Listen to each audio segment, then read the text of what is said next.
Epstein's longtime associate, Ghislaine Maxwell, says she will testify before Congress, but with big strings attached. Maxwell's attorneys laying out this list of demands that they want met in exchange for her cooperation. That includes questions in advance. They want the interview to take place outside the correctional facility where she is being imprisoned. The interview must be scheduled after her appeal is concluded on her 2021 sex trafficking conviction. And she's also calling for full immunity. But the House Oversight Committee has already said it's not going to grant her said immunity. Let me now bring in NewsNation legal contributor Jesse Weber for more on this. Jesse, her legal team calls this list of conditions non-starters, or else she's just going to get up there and plead the fifth. Are those reasonable asks from her team, and any chance that any of them get granted? Well, she thinks the power's in her court, right? It's a negotiating position. She thinks that she has information that the government wants. The problem for her is, A, I'm not surprised that she asked for these conditions, particularly immunity. She has a pending appeal. She doesn't want to jeopardize that. If her conviction's overturned, she doesn't want to do anything to jeopardize, say anything that could jeopardize a future trial. And she doesn't want to be brought up potentially on any further charges. But I'm also not surprised that they're rejecting that. The idea of granting protection to a convicted child sex trafficker, really bad optics. But Markie, I got to tell you, what is the value of her testimony when you think about it, right? A, what is she going to say?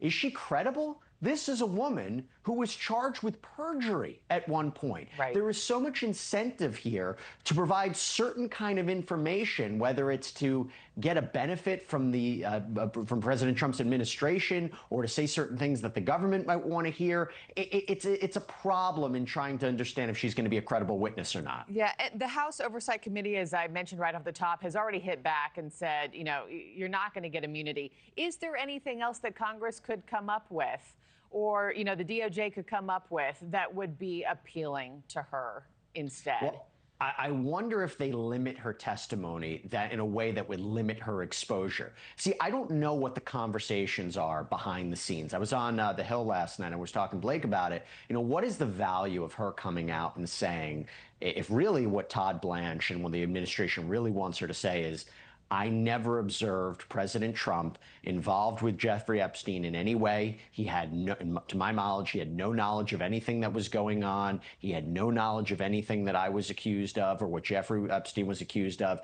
If that is going to be the crux of her testimony and the value of her testimony, and that's all they really want, then maybe they could work something out. Because I don't believe her other demands are that extraordinary. The idea of just waiting till after the resolution of her appeal with the Supreme Court, seeing if they're going to be taking it up, where it's going to be dictated, having the questions in advance.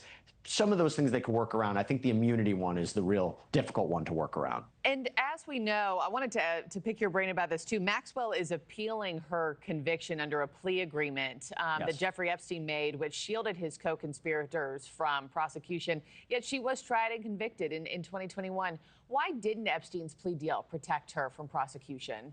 It's a great question. So her opinion would be, well, look at what he signed back in the day, 2008. It said if he abided by all the terms of this non-prosecution agreement, that the United States Attorney for Florida, and that becomes the question, is it binding just the United States Attorney for Florida or every United States Attorney across the country? Is it binding the entire Department of Justice? But the idea would be that that his co-conspirators would not be charged. Now, she was not directly named in that agreement, but she would say by extension she was a co-conspirator. Now, the government has said, wait a second, there is no way that the United States Attorney, the federal prosecutors in Florida, would have the power, the authority to bind every single prosecutor in the Department of Justice. It's unheard of. They would need them to confirm that. So the idea is they're saying she's not covered by that agreement. Every court that has seen this issue has sided against her. I will be very curious to see if the Supreme Court even wants to take up this issue, whether they think it's of merit. Remember, they don't take up every case that's brought to them. Yeah. So we'll see if they grant cert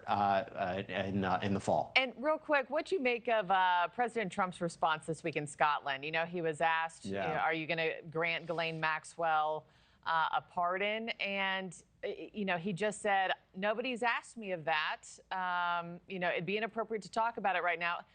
It wasn't a yes and it wasn't a no. Why not just come out and say no? Is there a strategy or a legal move there that I'm missing? Well, Well, I don't know if he has been presented the legal mechanics of it, but what I will tell you is what I think is very interesting is Ghislaine Maxwell is not only making an appeal to the Supreme Court, she's making an appeal to Donald Trump. And the way she's saying... Thank you for watching. Subscribe below and download our NewsNation app right now on your phone, and you will get fact-based, unbiased news for all Americans.